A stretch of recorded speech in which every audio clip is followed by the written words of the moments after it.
Coach, what's going on? It's Coach Ian Tatum here, back with another Tatum Clinic Series video. And today, I have a good buddy of mine, Coach Jacob Milligan. He's the offensive line coach down at Jack Britt here in North Carolina, in the Fayetteville area. Coach is gracious to come on, talk a little pass pro. We'll get into some drills and just the scheme of it. But Coach, how you been? How you been, man? Been all right, hanging out. We just finished spring ball, so that's always a fun time because once you get done with spring ball, it's rocking and rolling time. So we're getting ready for that. Got a good O line up front this year, so putting a lot of pressure on myself to make sure I'm good for them, so we can get better. And my goal this year is a 1,500-yard rusher and keep those sacks down low and score a lot of points. For sure, man. Well, here's the presentation up. I got it up on the screen. Looks good. If you ready to roll, Coach, I'll back out. You got it. All right, I'm ready. All right, man. Yeah, so I'm going to talk some pass pro today, kind of like what we do here and what we believe works. Again, like most time, it's always different for a lot of people. A lot of people believe different things, but this is what, for us, we had a little under 200 snaps passing last year, maybe more, not the greatest at math. But we kept our sacks below 5. I think we were around like 3. So this year we want to keep our sacks down lower, and we want to get our knockdowns down even lower below that. So I think we were really good in the past last year. So there's definitely something obviously we want to keep up and make better. So something for me that is huge that I started probably my second year coaching was this thing called no fail. So I always talk about them. They're in order for me. All these encompass what an O-lineman has to do. So one's aggressive violence. That's a no-brainer. The O-line mentality, we got to be aggressive and violent from the jump. I tell my guys from the first step of the first rep, has got to be aggressive and violent. We got to turn it on from the jump. Number 2 is chase the play. The obvious is, if there's a fumble, the scared F word in football, we heighten our odds of being down there. It also shows effort and care because we're chasing the play. And that one leads into my most important one is pick up your guy. To me, that one embodies everything an O-lineman is. He protects his guys. He loves his guys. He's going to be there when things are going wrong. He's going to be there when things are going right. It's everything we need to do. And then 4, for me, I like when I see my O-lineman celebrate. Me, when I played, I kept a tradition that when a guy I played with, the guy scored, you pick him up. A lot of O-linemen do that. So I like seeing my guys celebrate because, selfishly but unselfishly, they get in the end zone if we do our job correctly. So kind of our pass set philosophy is pass set's not passive. Everyone hears that all the time. Another thing is we want to check our triangle. So it's kind of check our triangle. I'll go over it later, but it's kind of our way of making sure we train our eyes. I'm a big believer in if we're going to train everything, we also need to train our eyes because, we block with our eyes first. You can't see what you can't block. Or you can't block what you can't see. So it's another way to just make sure I'm emphasizing that we're focusing on something that matters. Another big one is keep him away from our quarterback, not off, but away. I don't want him anywhere near our guy. Does it always happen? No, but we got to take pride in making sure we do that. I want to stay square as long as possible. I believe if we stay square, it forces the D lineman to have to work. He has to pick an angle, and then from there we get to work is where we want to. I teach different strike styles. I'm a big believer in independent. Part of it is one arm is longer than the other, but the other thing, if a D lineman knocks down one, we can replace it with another one, and we want to keep that way. I also do the Frankenstein or the pillar strike. We double hands, get on them now, and throw off the tempo of the D lineman, and then along with the Frankenstein pillar is the underhook. So this one I really like when we execute it properly because if you underhook a D lineman and you kind of get underneath their elbow and lift up, it kind of locks their shoulder. And if you're in that really good spot when you're blocking them, you kind of can lock that shoulder and arm out, and they can't do anything with it if you kind of have a pin there. For me, I have a 2-part thing. Everyone always says I want a violent strike or a deadly strike, whatever you want to call it. For me, it's 2 parts because I've seen guys who have violent strikes, but their hands are soft, or they have good hands, but then their strike is soft. So for me, I always say violent strike, dominant hands. And what that means to me is the strike is obvious. It's the starter of the play. You're going to strike them. You're going to let him know you're there. You're going to pop his head back. I want to see the head snap. But the dominant hands is when we lock on. And that's when we want to dominate. We want to grip. We don't want to let them leave. We want to hold them where we are, feel pressure with our hands. That's where all that comes from. So I always say it in 2 parts because I don't want them to think, okay, the strike's good and then that's it. I want them to know there's another part to it. Another for us is find work. If you have no one to pass that in a rare occasion, whether it be a 3-man down or, and they drop the rest of them, if you can find work, help your brother out. He may be struggling, and maybe he may not be struggling, but it just, to me, it shows the care. It shows that you're trying to find work and you want to keep playing. And the technique that I teach is drive catch. I feel like that's pretty universal for a lot of people. Like when I played, it was kick slide. It was more focused on kicking your back leg than driving off your front leg. So I do drive catch. And then they always hear me say this, even in the run game, fight pressure with pressure. So for us, that's, inside power down or run the hump. So our hands are our feelers. So wherever we feel that pressure go to, let's say, the right hand on the inside move, well, we're going to fight pressure. We want to keep a high hit. If we feel it go to our outside hand and we feel that commitment, we want to make them run that hump wide around the quarterback. So that's kind of our philosophy of what we want to do, and get everything done. So the posture that we're looking for is we want hinged hips, eyes up. Again, that's the most important part of it. I want the head back, especially when we strike. There's been a big emphasis this year because I have one guy in particular, every time he strikes, he drops his head. And in early spring, he was dominating. But when our D lineman caught on, he was dropping his head. As soon as he strikes and drops his head, he loses every time. I want the back flat. I say elbows glued to the hips. So we want them tight and coiled. I don't teach the wrist to wrist thing a lot of people teach because I feel like if you're here, especially in pass pro, if we knock down one, if they knock down one, they can knock down two. And then we end up losing. Beat the man, beat the hands, beat the man. I want square hips. I like all spikes in the ground. I don't remember where I saw it, but it made sense to me that if a heel is up off the ground and you get bull rushed or someone makes an inside move or any transfer of weight, that heel now has to go down to create power to go forward. So it's almost it may be like a split second, but if that power is already in the ground and someone makes a move, then I can transfer that weight back where I have to. I tell my guys about 730 on the inside leg. That way they can really get out if they have to. And that 30% when we're driving back down, it's all there. So it's the same in the run game. Sometimes in run plays, I'll say 80-20. It all varies. But really, it's just letting them know they need to have some weight on the inside leg so they can really drive off that instep. I want your feet low. I always say cut the grass with your feet. And I want them fast and powerful. And that, that's with everything. So here's one of the drills we do. For me, pass rush is not always. It's not like the run game where it's a lot more. To me, pass pro is very technical in the sense of if you keep your body in the right positioning, you're in a better chance of winning. Run game, you get on them now, you can blow them up out of the way if you're big and strong, and you kind of can make up for some things. And pass pro, as long as we're in a good body positioning, we have a better chance of winning. So for posture push, O-line's in a strong stance, so they're going to be in that stance that I explained on the last slide. They're going to hold a medicine ball about where your strike zone will be. So, again, everyone's a little different, same with their stance. The person you're with is going to press on the ball in different angles. He's going to press down. He's going to press sideways. And you're focusing on tightening your core and straining to be in that powerful position. So you don't want to let your hands drop. You don't want to let the ball drop. You don't want your shoulders to roll forward, your back to go rounded out. That's what we're trying to do. So all it is we really want to strain to be in this strong position. So here's a clip of it. So I'll change it up. I'll say, we'll go 20 seconds and they'll do 10 seconds in different spots. So my guy's over here, he's pushing hard on this right side. My guard in the center right here is pushing down in the middle. My man Tito over here, he's pushing everywhere. And they're really straining to hold. And they're not aiming. When you're pushing, you're not aiming to push it down, like to do the drill. You're just adding enough force so he has to strain, and you'll feel it because, like the kid over here, Big Steve, when he's doing it, when he pushes on people, he's got a lot more strength. So they really feel it when he's doing it. And here's another angle of it. So like this slight dip right at the beginning over here, that's what they're straining for. So you see how he shifts a little bit? That's what we're straining to do. We want that stuff to stay. And right here, my man Justice, his first time doing it, you can see his shoulder dipping in. That's what we don't want. We want to keep everything tight and strong so we can stay in that strong, square, powerful position. And this for us is it's almost like a warm-up.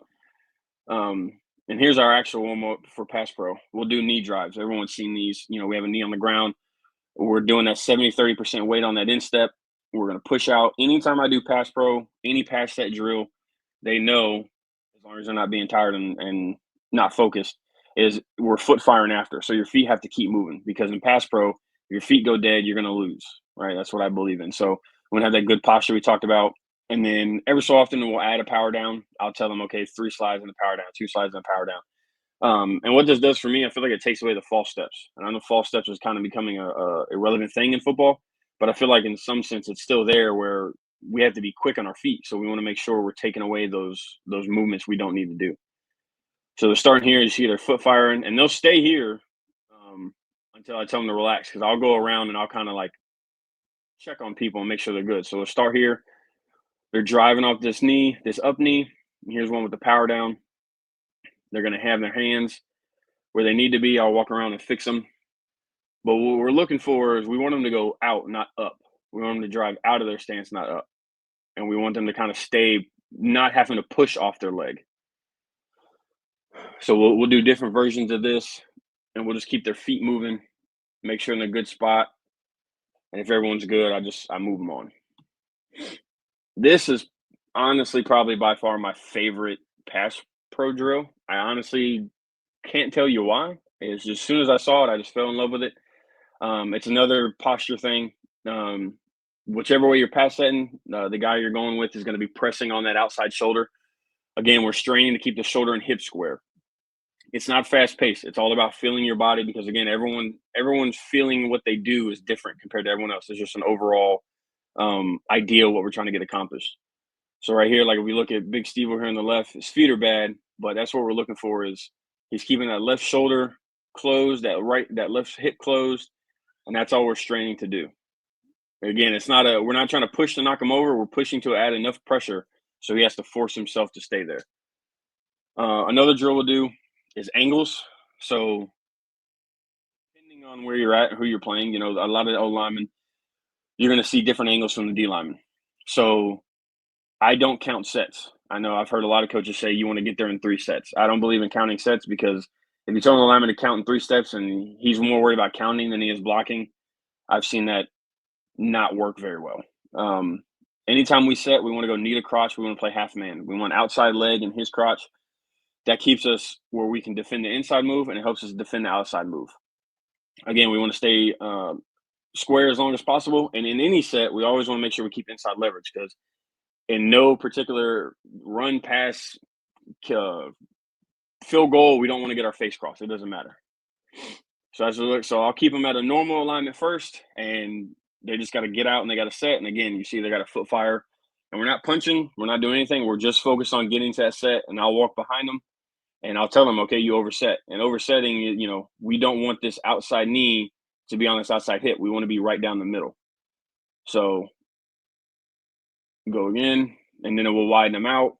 And then on the third one, so the second one, they just take a little half step out. It'd be like a wide 5 or, a guard going to a 4 or 4-eye. So it's a normal.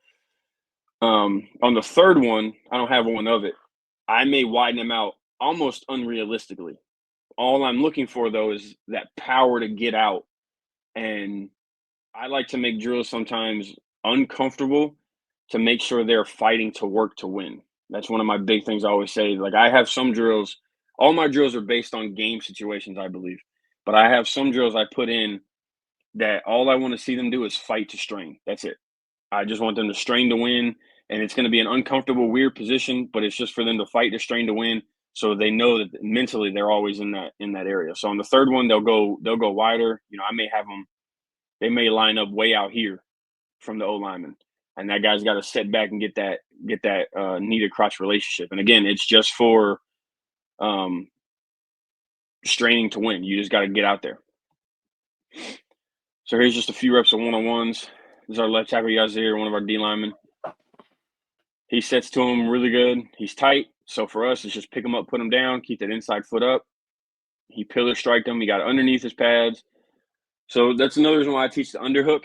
So for me, I've noticed that D linemen, for the most part, no matter what strike a D lineman is doing, whether it's aiming for the outside shoulder, aiming for the middle of the chest, wherever they're aiming, it always seems to only be a straightforward strike. So what I learned, and it ain't nothing I coined, but what I've learned from other O-line coaches is I want to get underneath that hands on quicker, because if they're shooting straight and I get underneath again with the underhook, I can lock that arm out. Now they can't use that arm. So he gets underneath, gets hands on first, and now really whatever line move our D lineman tries to do here, it's not going to work. So he gets voiced into trying to push pull and shook him around.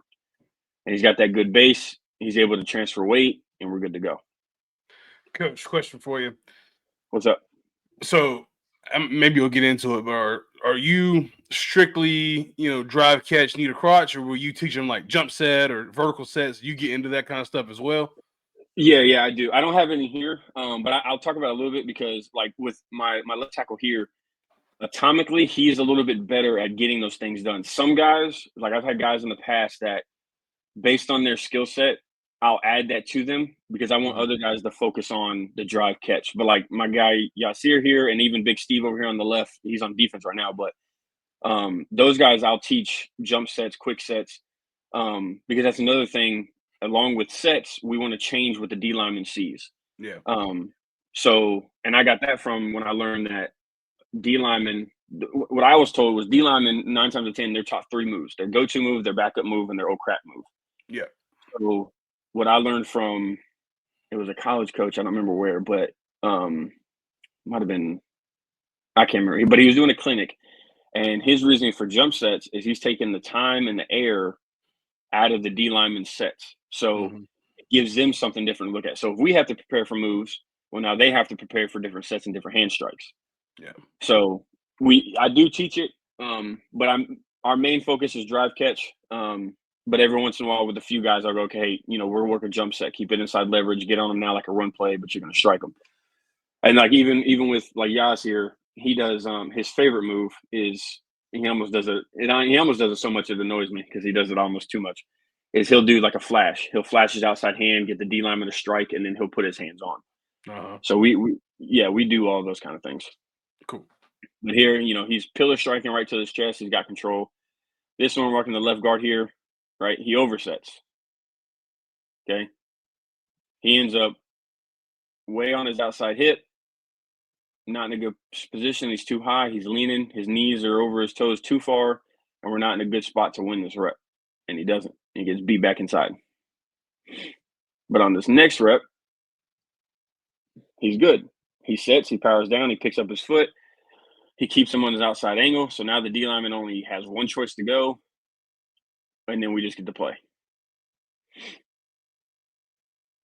So to a degree, a lot of guys say that you can't dictate what a D lineman does because where they want to go. And it's like, well, like I remember I had a coach tell me that we were talking about pass pro, and he goes, "Because you can't dictate a D lineman." And I was like, well, I mean, I think you can. Like if you force them outside, well, you may get them out of their groove because they're thinking just quarterback. They're not really worried about you.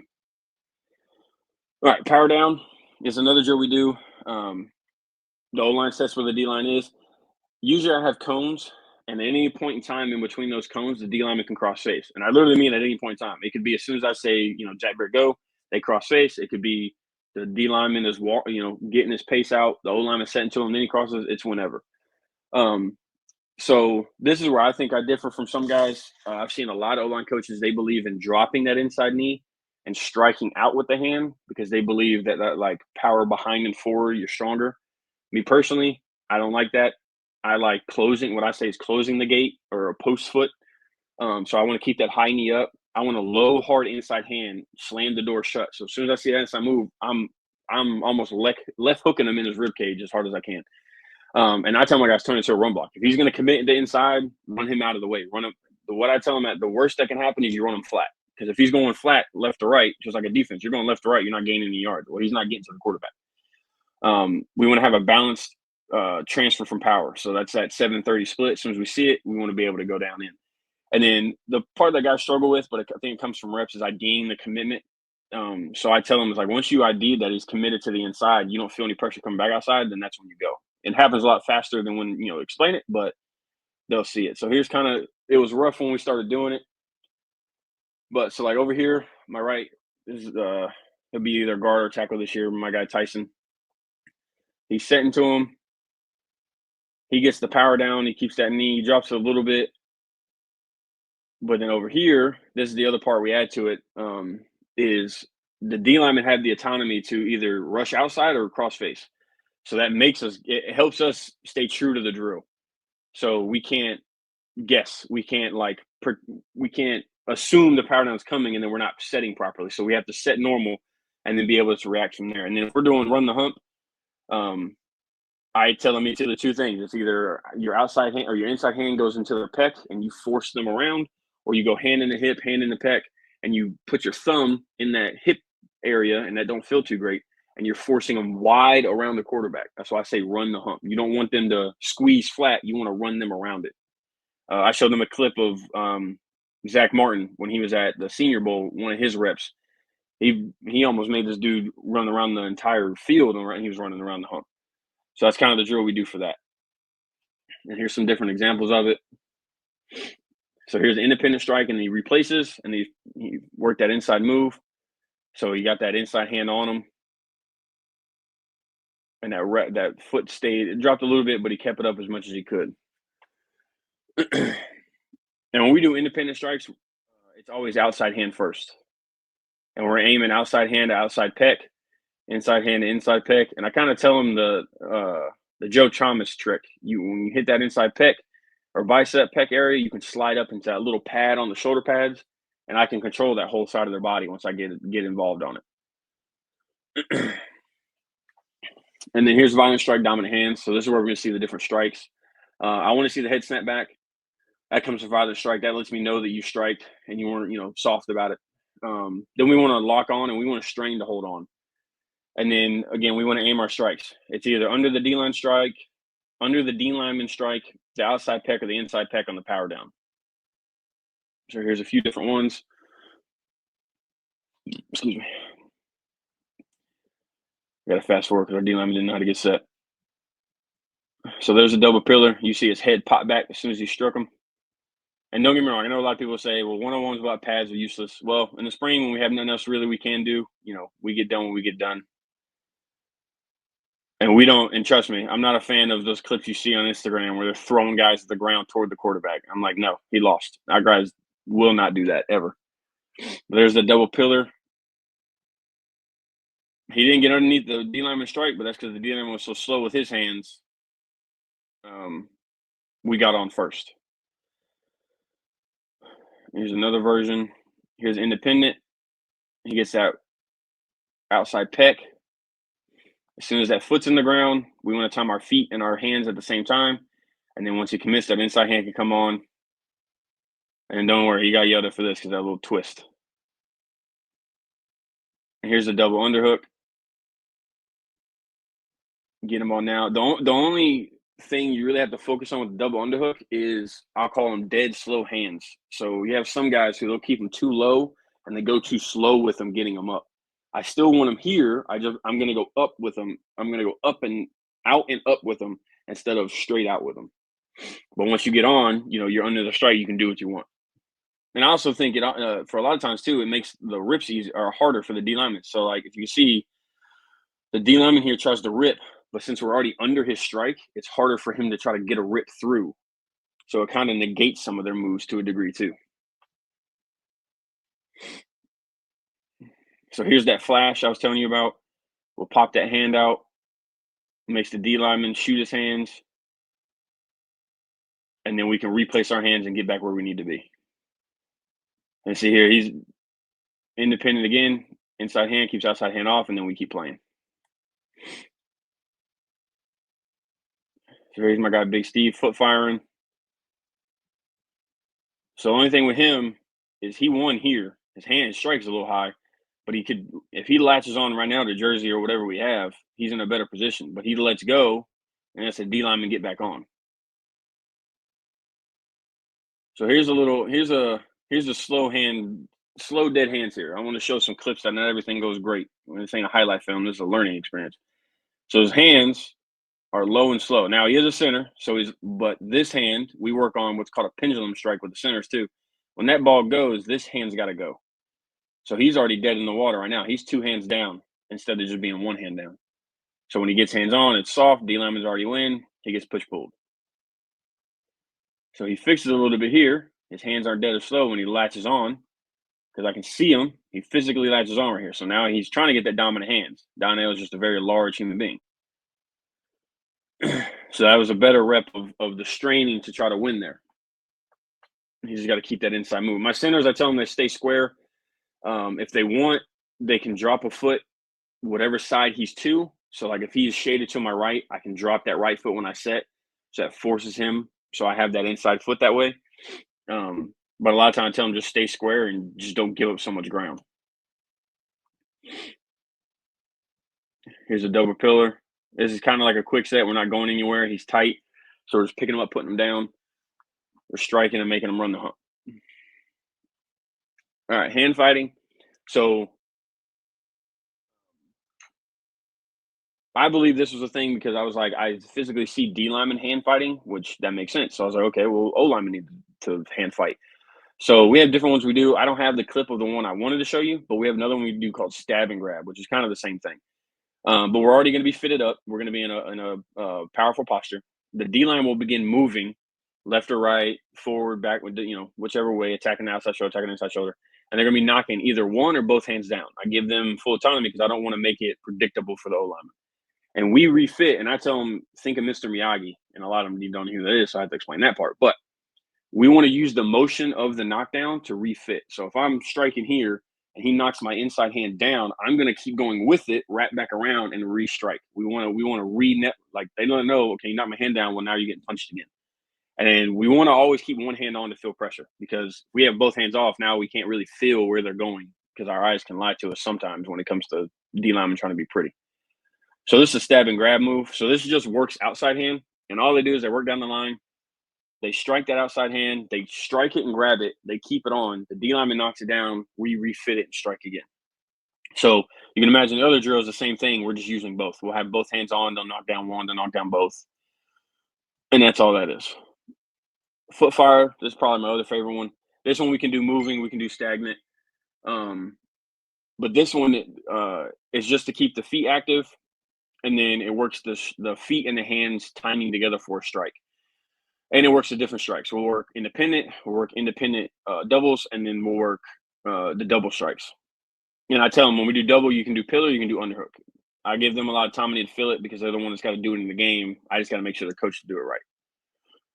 So all it is, so I always say I'm a right hand guy, so I always start on the right. So I'll say right hand number one. So they're going to be firing their feet. As soon as they get their feet firing, I'll just start saying a number. I'll go 1, 1, 2, 2, double, 1, 1, 1, right? Any order. It makes them focus, makes them think, and all they got to do is they got to strike when I say it. So if I say 1, that right hand's going. If I say 1, 2, it's right, left, and that's all they're trying to do. And we'll switch it up and we'll go left. So left hand's number 1. And the hard sometimes is like guys want a patty cake, but I want them to strike. Like my guy over here, Big Steve, he's kind of tapping. Coop's not moving anywhere. Every time Tyson goes, they end up falling backwards and having to move because he's striking. And that's what I'm looking for. So that every instance, we want to make sure we're striking. And you want to time up where your feet are in the ground when you strike. So they kind of have to time that up as they're going. Keep the hands up high. Yeah, I'm stealing that for sure. There you go. Yeah, and then, 100%. And then another thing is some of my guys have a problem with it. And again, it's an adult problem. Got to coach it. Is they like to strike and keep the hand out there. Well, in a rep, yeah, you can do that. You can strike, keep it out there, make sure you're feeling it. In this one, I want them to strike and bring it back. So then they have to continuously work their hands and do whatever. And any strike you do, you can add into this. They really get confused when I start saying just 2. So like right hand's number 1 and left hand's number 2. When I say 2, it always confuses them. So here's a little bit of hand fighting. So you see right here, right near the end, he gets that left hand knocked down. He goes with it and refits right underneath. So to me, it just makes it easier. Okay, they're going to knock it down. Well, I'm just going to refit and go with it, and I'm going to get right back where I need to go. But it has to happen fast. It can't just be like, okay, knock my hand down.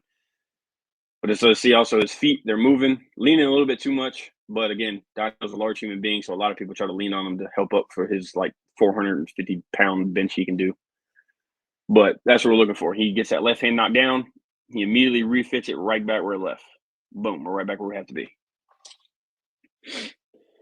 Stunt pickup. I think you got to work stunts. Even if you don't see a lot of teams that do stunts, I still think it's good to work because, again, for me, it's the biggest thing I get from it is communication and eyes.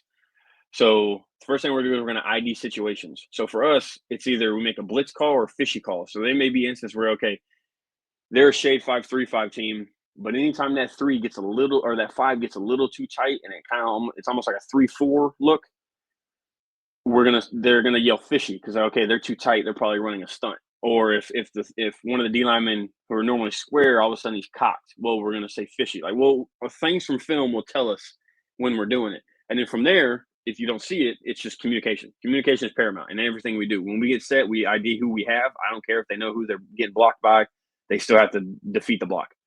And then for us, the way we do it is we want to, because I know a lot of guys, they're vertical set. They say if you vertical set, you stop all stunts from happening because you're on the same level. You see them happening.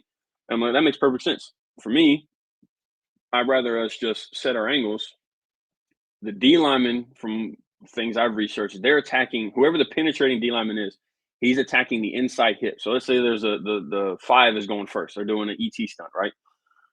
The E is going to attack the inside hip of that guard. Well, so he's going to have to cross the tackle's face because he's trying to get him to chase. So when we realize that, the part of that is our in and in, out, out, out communication. So the tackle is going to say in and in, the guard's going to say out, out, out. That lets them now know that is happening. And then a lot of times, can you hear each other? No, but when you do enough reps as O-lineman, this is what I believe. If you do enough reps with your guard or your tackle together, you guys feel that stuff. Same with double teams. Like, a lot of guys don't like communicating during it. I make my guys communicate. So if they don't in a rep, they know what it feels like when a guy takes over. To me, this is the same thing. So we're going to ID the penetrator. And then what we do is we flatten the penetrator out and we use the force to get back to our spot because we know that's where the pressure is actually coming from, is that where the penetrator left. So let's say I'm the tackle, the left tackle, the end goes in. I'm going to flatten him out to make my guard's job easier. And then from there, I'm going to use that momentum to set back out. And what I always tell them is something's leaving, something's coming. Because if a defense is good, everyone has a gap. So they're not going to try to leave a gap open. So especially up front, if they have something leaving that gap, they got something else replacing that gap. So here's part of it. I usually do it in a half line set. I'll send them in a direction. It's like right here, we have the ET stunt. So he's saying in. I wish he would have flattened it out more. He's a little soft right here. And he used that moment to set back out. And part of this also comes from pre-snap read. So I always tell them you're gonna read your first level and your second level threat. So that way they already know where they're at. We'll flatten it out and then we reset. And then one thing I like to do, I'll tell them, okay, we're working stunts. Every so often, I'll send everybody in a quote unquote normal gap. So I'll angle everybody to the left. I'll send all the D linemen to the left because then that tells me if they're cheating the drill or trying to get better. Because if they're cheating the drill, then they're just going through the motions, and that one thing that would get me going because then they're not trying to listen. So here's the pass set triangle. This honestly is pass set wise. This has been the most beneficial thing for me that I started labeling it as. In the O-line thing, I think it's what people know it as. But for me, when I labeled it as this, my guys understand it better. For anywhere I've been, it just seems to make sense to them. And, it's not what we know, it's what they know. So, again, it forces us to train our eyes. So the progression for us is play side, second level, backside. So if I'm the right guard or the left guard here, and whatever pass set we're in, whether it be slide or man, doesn't matter. I'm looking shade. And if he goes away from me, pressure goes away. I'm popping my eyes out here to second level. If he drop backs in coverage, I'm looking backside, and that's where I want to help. So for me, this is just a way that, again, it trains our eyes. It makes sure we're helping each other. We're not trying to go, okay, my guy's away, I'm not doing nothing. Well, no, there's still 11 guys on defense that can come at any point in time. So it kind of helps us do that. And they know when I say check the triangle, you find that triangle, you figure out where it's at. And then you got to stay square. If you turn your shoulders, I actually got this from Coach G. If you turn your hip, you lock your hip. So if this guard was to chase this pressure and turn his body like this, and that backer was to come because he didn't check his triangle, but he sees it late and tries to go, he has to turn his whole body in order to get there. Well, if I stay square and I don't feel that pressure attack my right hand, right, and I know it goes away because I'm looking, okay, my eyes are immediately going to pop here. He dropped back in coverage, I'm popping backside. So that's something we do to really focus on all that. All right. So once we've done all those drills and we do all the thing, we have two different protections. We have slide protection, usually ends up being a half slide. And then we have man protection. So for our slide protection, for us, it's red or blue. We want to protect play side gap. Again, it's the same thing. we go uncovered guy starts the slide. So it always helps with that backside pressure. Again, we're going to check our triangle. So it's pre-snap. You got to identify who you have. And everyone should have usually 3. If you don't, like this tackle, 1, he has play side, he has a backside. His threat would be here, but he also can make sure nothing else steps in that gap. For this, we got to know we have running back help backside. So we're going like this shows red, right? The running back, whether usually he's over here. I have to put him on the wrong side. He'll flash over here, and he'll have his rule is just to pick up anything the O linemen don't block. So let's say we pick up a blitz and the D lineman's free, he'll pick that up, or vice versa, right? That we had to just know we have backside help to the slide. The backside tackle usually locks on. He'll lock onto that end. That way we have that backside pressure locked up.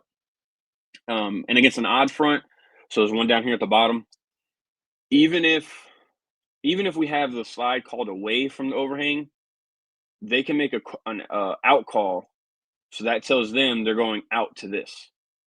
So even like right here, if we go red, right, they're going to that no matter what. So we still have slide here. So that tells the center, well, he has to help the 0 because the center is on him anyway. But he won't have anything to help with this gap. So the running back has to know, okay, so if we're going red here and he or blue and he flashes across, well, he knows he's got to check here because they're taking this over here. So it usually covers all our gaps, gets everything under control. Because the out call is universal for us because it's the same thing that we'll do in zone stuff. If we're in an odd front and we call it to the play side, we get that, we'll call out. So it just helps everything be universal and the rules stay the same. So here's some clips. Here's some clips of it for us. It's like right here, we're going blue. So our right guard should be calling it, slide, slide, slide. And they all echo it. And we just can't get our face crossed right here. So this is why I don't like dropping the inside foot in a power down. If we close that gap, it makes him harder and he has to go wide. And then we just got to check our triangles. It's like right here, I see him looking, right? That's one thing I love about having stripes on the helmet. I can physically watch my guys' eyes. Like they think I just watch film to watch them. I'm also seeing if they're looking. But his hip is locked. So if this guy was to blitz, it's harder for him to come off square. Some of these we don't have the end zone cut because the camera's all weird. So here's blue. So this just shows that we have that running back help backside. And we just want to make sure we're sliding to where we need to be. Everyone's locked on. And like even in this scenario too, right, we have a shade, right? We have that under front over here to the tight end. So this guard, he's going to step in and help with this shade. But if you look, you can barely see it. His eyes are up here. He's going to know that, okay, I'm here helping with this. We both know that we have to be watching here. And we always do anything we do with linebackers, I always say 4 eyes on, so that way they can communicate in any scenario who's coming off and who's staying.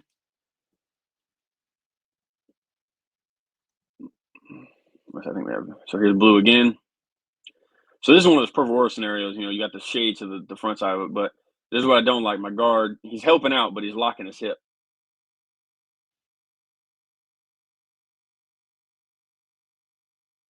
And it's like here, this is one thing I think my left tackle does really well. And it's what really throws off D linemen sometimes, even throws off some of our D linemen. I don't like that his hands are low, but he's very good at his timing. So one thing he does well that I think throws off D linemen is patience. I think sometimes when you're setting, patience can throw off a D lineman because they may be so used to getting hands on now that when you're patient with them and you set and you wait for them to make their move or for them to get dangerous threat, it throws them off because they don't know when to use their move or they don't know when to attack. So some guys who aren't trained, that how you defeat patience, well, you put pressure on patience. How do you defeat pressure? Well, you're patient and you wait. Some guys don't know that. So he's very good at being patient and then striking and locking on. This is another move they love to do. I can confidently say I don't teach this. Only because if you teach this to a high school kid, they're going to do it all the time. But they love doing the snatch. They feel pressure down the middle. We have a bull rush hop that we teach. I just didn't put it in this. But they love to throw hands down and then do it. I'm never mad if they do it, but I don't take the time to put a drill in for them to throw each other in the dirt like that all the time. I'll show them mid rep, I'm like, hey, if you feel pressure in the middle, you can do it. But you tell them too many times, they'll do it every single rep. Here we're going red. So here my left guard, my left guard, he overset. So he knows he's sliding to this. He has that play side gap, but he oversets that inside foot. And since they're slanting away from it, he's able to get around. Now he's chasing. Instead of just picking up, putting down, right? Knowing the center can help backside. But the center, he works his triangle, pressure goes away. He peeks at the backer. He's dropping back. He's trying to find work somewhere.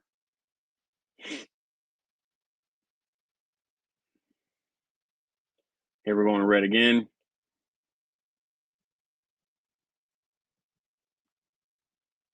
My left guard here.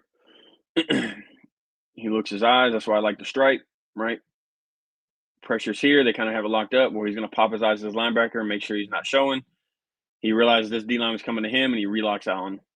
And they told me after this play they were communicating that he was going in. Because even here, the tackle, he checks, right? He knows he has a tight end's help, but they're locked on here. His eyes go there. Boom.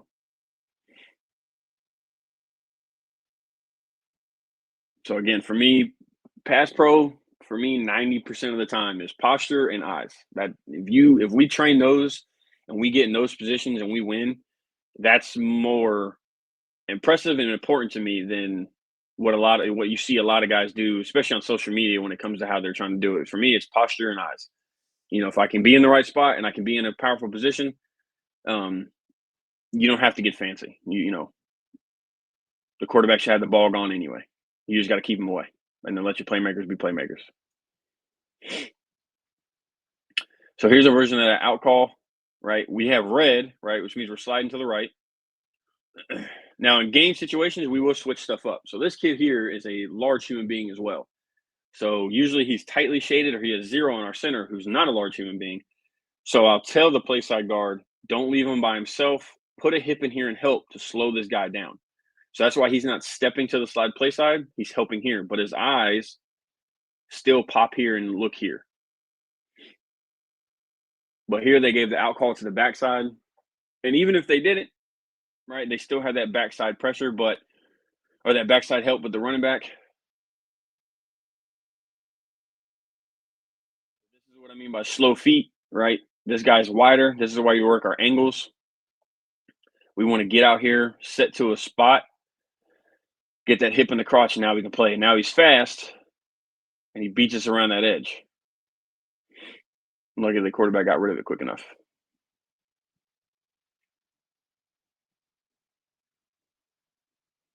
Here we're going blue. So here this is why we have to. He's tight. So this is why we work the angle drill. Why I keep him tight. We don't need to go anywhere, right? We know, right? We're going blue, so we know running back has this guy over here, right? So we should know all we got to do is pick up, power down. He's tighter, so we want to close this gap down so we can't do this inside move. And as soon as we see it, though, as soon as we drop this inside foot, this is why I don't like dropping it, because when we drop it, now we're turned, and it just opens that angle for them. As to if we kept a high knee and close that short long arm or bring that short arm to the inside, we can close that gap down better. But again, here, right, you see the left guard strikes and keeps it there, and his eyes go to the linebacker. He sees he leaves. He's already looking at his backside help, and he comes back to the play side or backside.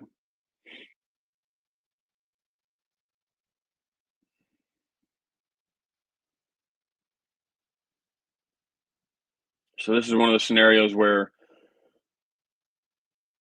we have to know we have running back help.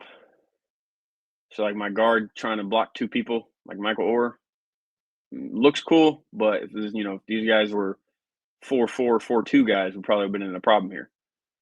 But it's all about communicating. So the center sees a guy come and he drops back. Well, I can't fault him because he was showing it. I'd rather pick it up than go, I didn't know if he was coming.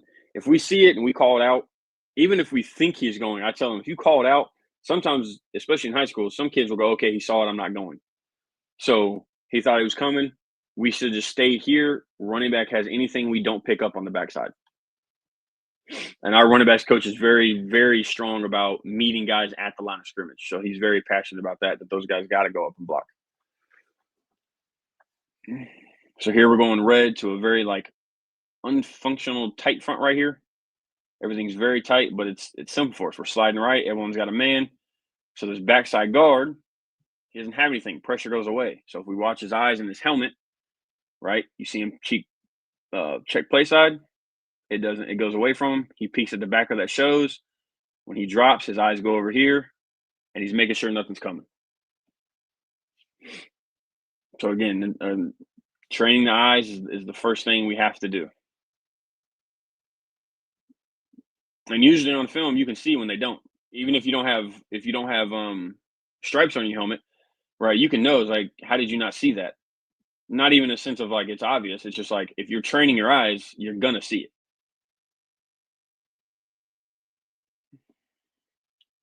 So even if they shift like this, our rules are still our rules. So the center shouldn't be so tight over here because he knows he has that guard on the backside. But we got to be able to communicate this. If we don't really have a call for shift, we just trust our rules, and our rules should get us in a spot that is advantageous for us. So as long as we're following the rules and we're getting where we need to be, then we're good.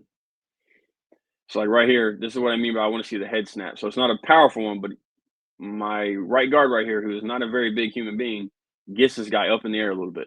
He gets up under his chest, he's in good posture, and he gets on him. And just because that kid's bigger, I mean, he gets the good move on him, but if we dominate hands right there, that kid's not going anywhere.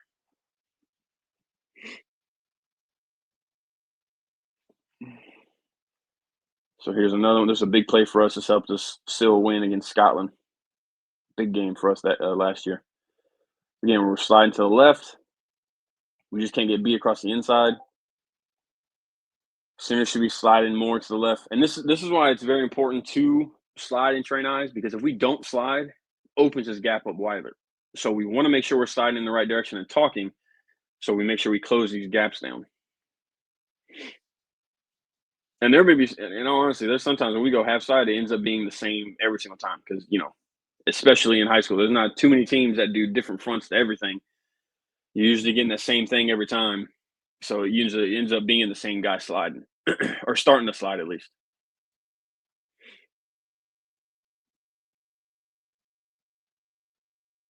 We got another one here.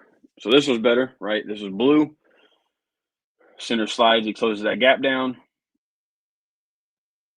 Guards got that inside or that right side locked up. Right tackle's got the right side locked up, and we're in perfect position. So this is what I mean. This is what I want the picture to look like for our quarterback, right? There's not a sit like he can sit back there and have a picnic, knit a sweater, whatever our quarterback likes to do in his spare time. He can do it as long as he wanted to,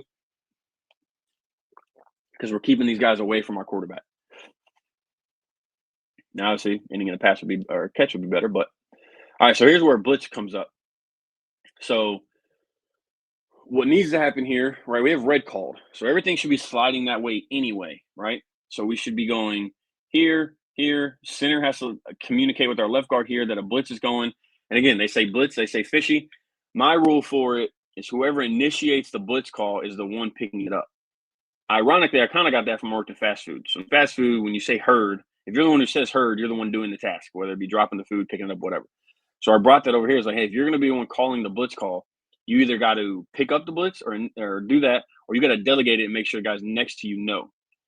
And what happens here is a D lineman being a freak athlete and doing a Cam Jurgen and trying to get over there. And it gets just enough of them, right? The snap wasn't great, but the fact that he also saw it, this is not something I don't teach a fold in the pass pro, but the fact he's able to do this I was like, either way, that's just impressive in itself.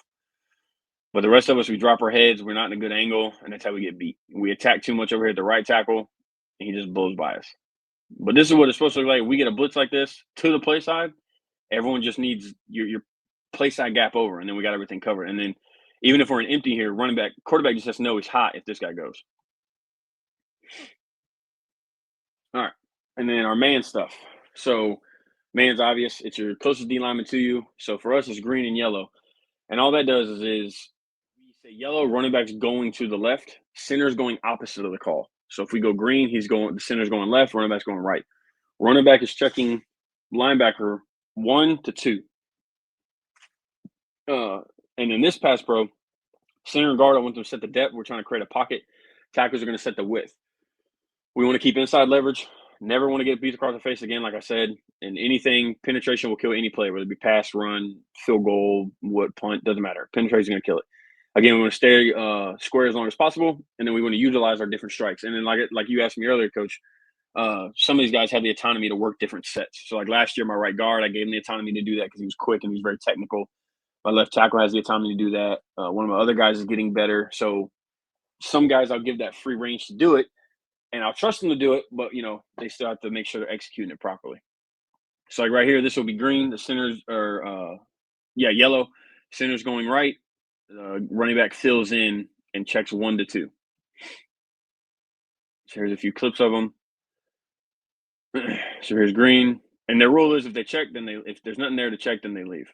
So this is one thing I don't like, right? Center doesn't strain to win. Quarterback gets hit, gets the ball off. So this is one of our knockdowns. But I just want to show you the initial big on big look here. And we're responsible for our inside gap. So whatever pressure they bring, if it comes to inside gap, that's our responsibility. So here it is again. Here's yellow. So running back's going left, and nothing shows he's leaving. My left guard locks his hip a little bit. Luckily, there's no pressure, because if there was, we probably got beat by it. But we just want to make sure we're working our different strikes, being violent with it, not giving ground. Here's green. And again, the same thing, right? So we ended up calling this to the overhang, right? They're in the odd front. They end up calling it to the overhang side, right? And for our calls, the running back has, like our Coach G, our coordinator, and Coach Fair, our quarterback coach, they give him the freedom to call it where he wants that protection at. Now, he has rules of like, okay, if you see this, you want to go there. But he has the autonomy to call it where he wants it. So that's why we have rules to, if we think we need to slide toward this overhang, but he calls blue, well, we still have a call we can make, to get there. So we're still covered. So here they make an out call, just so they call it. But either way, it's green. They both know they have these outside guys. And our right tackle's too tight and flat, turns his shoulder, gives this guy an edge. Good catch, Bar K. Here's green again. So the center goes opposite. And the center's doing the same thing, right? So especially like if he has a 3, he's checking his triangle. Pressure goes away, we don't chase. Pressure goes away, he checks his backer, and he goes backside. So he went a little too far, because if he stops right about here, sees that pressure going away, sees the backer dips, he can still fill in here and help this guy here. So in a sense, the running back and the center have the same responsibility when there's no shade to the center. He's going to check. He's checking his triangle. He's going play side, second level, backside. And the running back has to check what he has. You just want to keep the guys off our quarterback in the pass game. And here's I heard the Ohio State quarterback, you want your testimony on film. Well, here's us picking up our guy after the play. And here's a version of finding work. So my left tackle over here, our defense is an odd front. All right, they got everybody's dropped. They got 3 down. And that's another thing I tell my guys. I'm not expecting to be absolutely perfect up front and we get absolutely no pressure. But if we're ever going against 5 versus 3, I am not a math major, never claimed to be. But if we can't get 5 to block 3, I will have a meltdown, because the odds should always be in our favor on that one. We have the numbers. And if you're not finding work, well, then you're not helping your brother. So here, our left tackle does a good job. He has nothing. He checks. He has nothing. Boom. Out of the way. And even I tell my guys, even if your guy's blocking them, if you go and hit a D lineman in the game and you put that elbow or that shoulder in his rib cage, especially the big dude, we don't like certain areas being hit. So we're going to think about that when we're rushing and we see that tackle free. He's going to think, is he going to hit me in that rib cage again? So it puts something in the back of their mind that they got to keep playing. I think I got a few more clips. Yeah. So here's again, going green. So again, center should be going left. Running back's helping right. We're big on big across the board. Center does a good job here. He has nothing. He bumps it over, and they keep sliding. And the pressure ends up coming back to him, so he ends up picking it up. And then the guard comes off to the backer. So this is what it is, right? Running back checked. He saw this guy come. He just didn't meet him where he had to. That kid was really good. Number 2 for Scotland. He was a very good athlete.